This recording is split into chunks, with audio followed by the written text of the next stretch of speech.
kind of gave up on art. I was like trying to survive, trying to take care of, my 2 kids at the time and stuff. I stopped, and then one day, like say when a couple years after that, I was like I said, I just stopped, and my daughter would come over to the house for visits and stuff. And she used to like to draw, and I would sit down there and watch her draw. So I got on the floor with her and started drawing with her. That kind of got me back out of it and stuff, and started drawing again. And still wasn't involved in anything yet until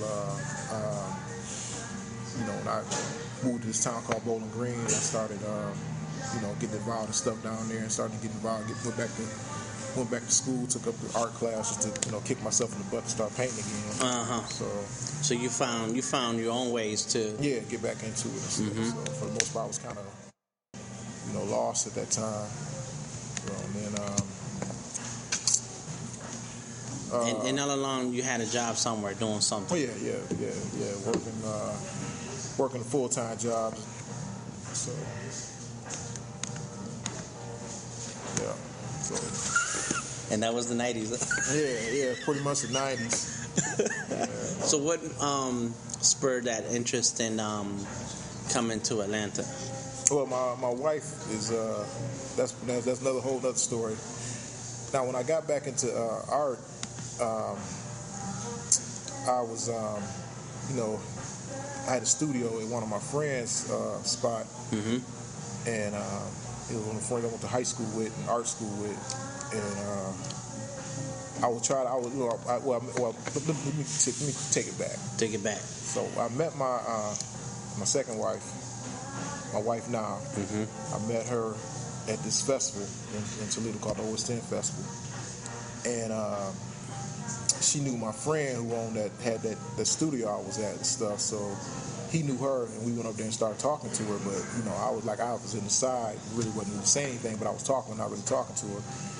And as we was walking off, my friend was like, "Man, that lady, that girl right there, that's your wife. That's your wife. You need to talk to her." I was like, "Man, no, you crazy. That girl, she don't want nothing to do with me." So I said, "Well, I'll probably never see her again." So that following week was another festival going on in my hometown called Juneteenth Festival at the Art Museum, and I seen her again. So this time I went over there and started talking to her, and we hit it off and stuff. And she was like, she's artistic and stuff, so she liked what she seen of my work and stuff, and she pushed me and stuff to do a lot of stuff. And she was like I said, she was from Atlanta, so she was always talking about different stuff that was going on down here in Atlanta that I knew about, but I never thought to even try to make it down here for, because at that time my mind wasn't thinking about leaving, doing anything outside of Toledo. I didn't put forth that effort.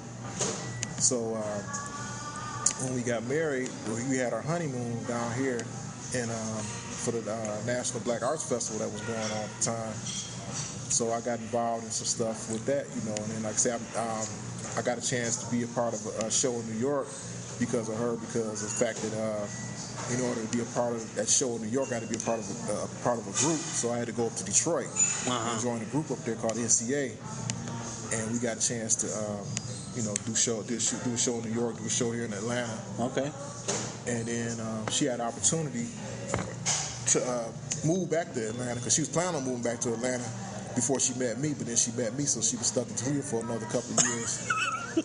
So you got started going out and having a relationship and all this stuff. Yeah. All right. So she had opportunity. She had a job offer to. The job got bought out by a company here in Atlanta, so she took the job. So that was our opportunity to move to Atlanta and stuff. So. But that's how I got down here, and I've been a part of the art scene down here. Met a lot of friends like yourself. A lot of friends I met, face to face personally. Most of the friends I met through social networking and stuff. I met you personally, so So seeing you out there doing your hustle. That's right. At Binders, passing out your flyers and running your mouth. That's right.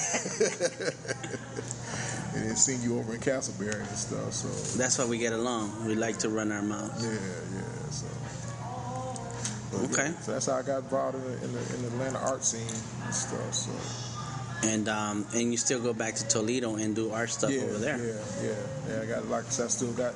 Before I left Toledo, I was in the process of trying to get on the board of the Toledo Arts Commission and stuff. I was whining, cheesing, and doing all the things I needed to do. But then that opportunity to move to Atlanta came up, so I, went on ahead and moved. So I still got connections from graffiti friends and art friends and stuff like that in Toledo. So I still do a few things here when I go back and take my son back home. So recently you did a big thing in Ohio, because it was in more than one city, I think. Yeah, well, the main thing was in Toledo. Mm-hmm. We had this, a lot of younger graffiti artists didn't know about the history of Toledo graffiti, and I was part of Toledo graffiti back then.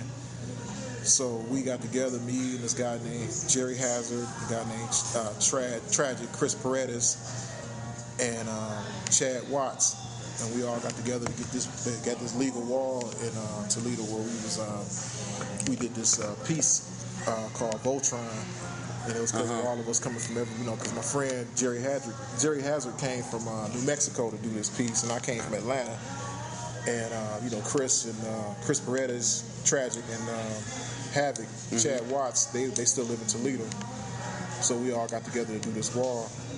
So did you have a theme? Did you have an idea what you wanted to do? Well, it seemed like I was the one that came up with somebody had mentioned something on Facebook while I was getting together. This is almost like Voltron, so I just expounded on it and said that's what we should do. We should do a Voltron piece. Each one of us do a lion of the Voltron and things like that. And I picked the head, so I did that. Okay. And the other guy did the green lion, and one did blue lion, and it was only 4 of us. It was supposed to be 5 of us, but the other person, he was in Fort Wayne, so he couldn't. He didn't make it. Yeah. And so, I saw a video where you were at the radio station, or was it a video, or was it the podcast? It was a podcast. Yeah. It was off the radio station, but it was a podcast of the show. So how'd that opportunity come up that you were? Well, I knew the guy that does the host of the radio show. Oh, really? Yeah. So you got deep roots in Toledo for real, huh? Huh? Hometown, man. You were really doing stuff. Yeah, I was. A lot of people knew a lot of stuff I was doing and stuff, and I was getting involved in a lot of things there. So okay. Yeah. Real superstar. Nah, man. So tell me, that's you, man. Me, yeah, you crazy. I do know that in the time that I've known you, you've done a couple of shows here in Atlanta. Yeah. Last one I did was Funk Jazz Cafe. Oh, yeah? That's the last thing I did. Right. Okay. Yeah. And I was going to ask you, how do you pick these shows, or what do you see in these opportunities when you when you participate here in Atlanta? What are you looking for? Well, a lot of shows, either I pick them or it picked me. Yeah, they come to you. Yeah, for the most part. So for the, some incidents and stuff, but I mean, it just depends on what the overall goal is as far as like the clientele and who's there to actually buy art. Mm-hmm. It just depends. Lately, I can say I really haven't been involved in anything because I've been kind of busy doing other things and stuff. So with my full-time job and with my son being down here for the summer when he comes down for school. So you still have a full-time job and you do your art. Yeah, I do my art when I get done with my job. Mm-hmm. And that time that you set aside for your art. What is your current project you're working on, and how'd that come about? Well, my wife is always my motivator. She gave me a challenge for her 50th birthday that she wants me to do 50 drawings or paintings, 12 by 12 of different things, like the different people, hip hop people and reggae people and funk people and stuff like that. So her birthday September 27th. So I got to September 27th to have 50 paintings done for her. So 50? Yeah. 50. How'd that number come out? Because she's turning 50. Oh, snap. Yeah. She's turning 50 on the 27th of September. So and so far I got 3 done. So and I got to September 27th to get the rest of them done. So. How many do you said you got 3? Yeah, 3 done. So are these paintings like in acrylic and marker? No, just whatever. Pen. On paper, on canvas? Yeah, on paper, 12 by 12 on paper. So, yeah. All right. Do you have any plans for the paintings after you finish well, up? that's her. It's her 50th birthday. So she gets to do whatever she wants. So she gonna. I know what she gonna do. So me and her can conspire to create a book. That's basically what's probably gonna be some kind of setup for a show or something like that.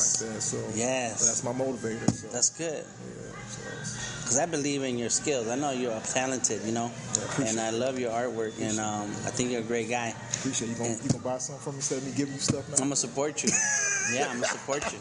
How about that? Mm-hmm. Yeah, like I said, she's always pushing me. So that's good. Yeah. Somebody got to do it. My wife pushes me. Yeah. Sometimes. My last one. I told you about the last one. The last what? My first wife. Oh yeah. You got a story to tell? Well, she threw my stuff out the window. Got in an argument one time, walking down the stairs. All of a sudden, I see my stuff flying out the window. Art supplies, paintings. Why? What did you do? What'd you do to her? Nothing. We just got in an argument. She wanted to talk, and I didn't want to talk. And that's how she let it out. Yeah.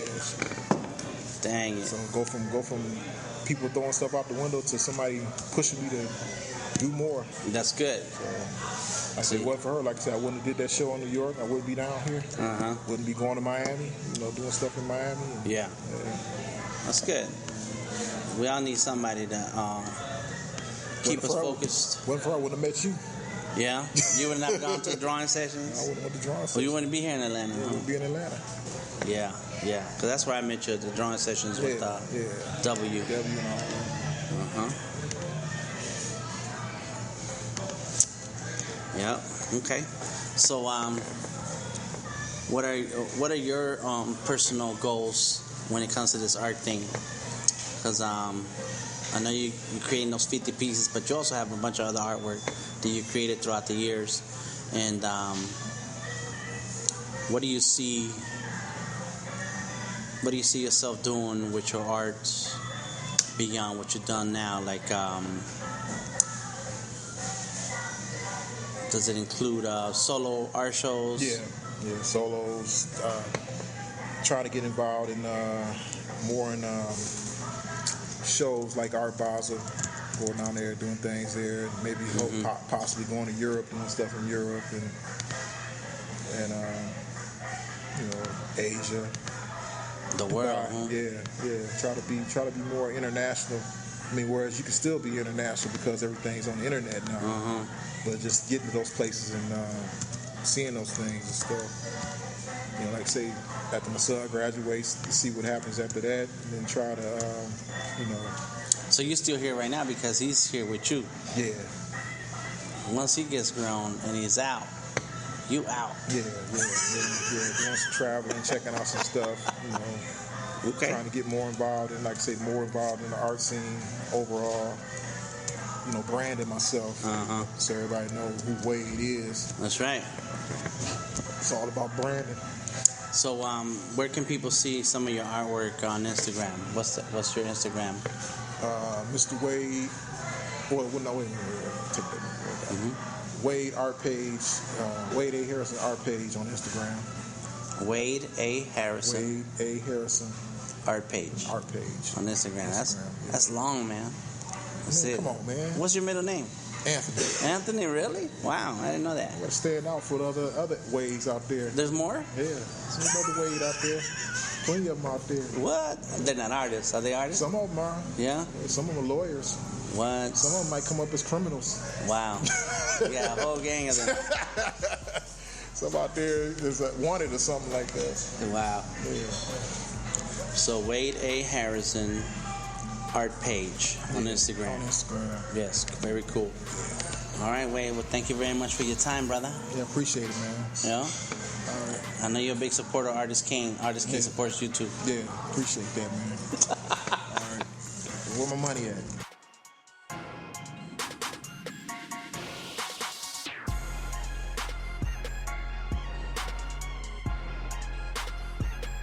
I am DTM of DeltaTangoMike.com, telling you to check out www.artistking.org, and we will see you next week for another episode of Artist King Podcast.